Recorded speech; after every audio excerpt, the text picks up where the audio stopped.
Everybody, thanks for joining us for this next video. My name is Caleb Rothy. I'm joined by John Mapes. And in this one, what we thought we would do is put up this little graphic for everybody to kind of look at, dissect, and chew on for a minute. We're calling this one the anatomy of an indoor season. And when you look at this, you can kind of see the breakdown of what an indoor season looks like. I know in talking to a lot of people, we usually think of indoor season as like February through April. But really, our indoor season begins way before that. It begins as soon as the fall marching band season is over. So, John, is that kind of the way that you approach it with your groups as well? Yes, 100%. And I love looking at this graphic. It just makes it so clear. I think that most people really think indoor really is January through April when I'm looking at this.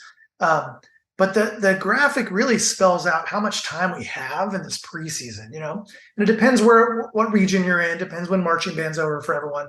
But most people are done mid-November, and there's a little bit of time in there to get things going, which is so helpful to really maximize December and January, which is really the point of this whole graph. Yeah, I always kind of looked at this as what's the maximum time that I have with my students? What's the maximum time I have to put together the show?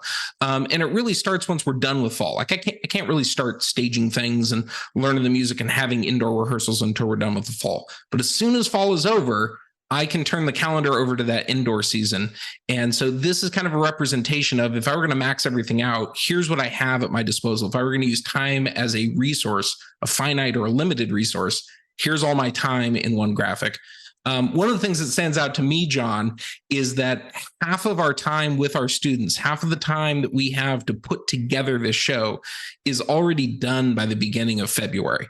When you look at this, if your group is going to go to the very first show in February, you've already crossed the 50% mark of the season at that point before you've even had a performance.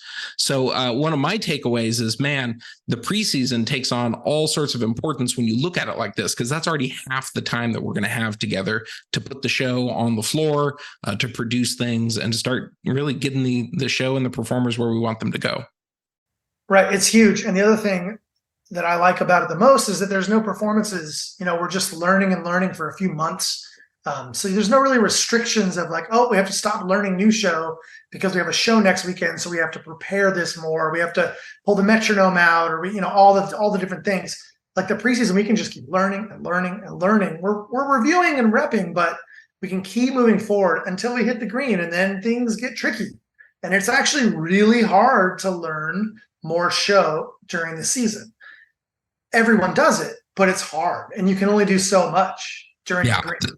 The best time to get that out there is really during that gray portion, the preseason. And this is a lesson, I'm going to be honest, I learned the hard way for a long time.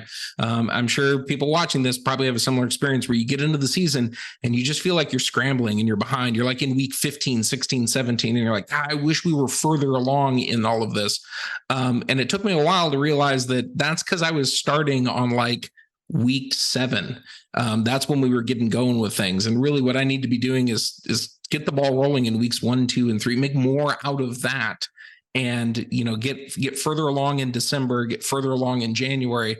That makes my February, March, and April feel totally different as an ensemble director. Right. All right, so take it for what it's worth. Obviously, we all have slightly different timelines. When marching band season ends for you may be different than somebody a couple of states over. But really, I think a good way to look at this, as soon as marching band season is over, we want to be ready to give materials to our students and start getting our show put together. Not necessarily writing it. That hopefully has already happened. We're ready to actually start the implementation at this point. So you can use this as kind of a good framework and a way to take things forward and hopefully get more show out there a little bit sooner and put yourself in a really good position for success.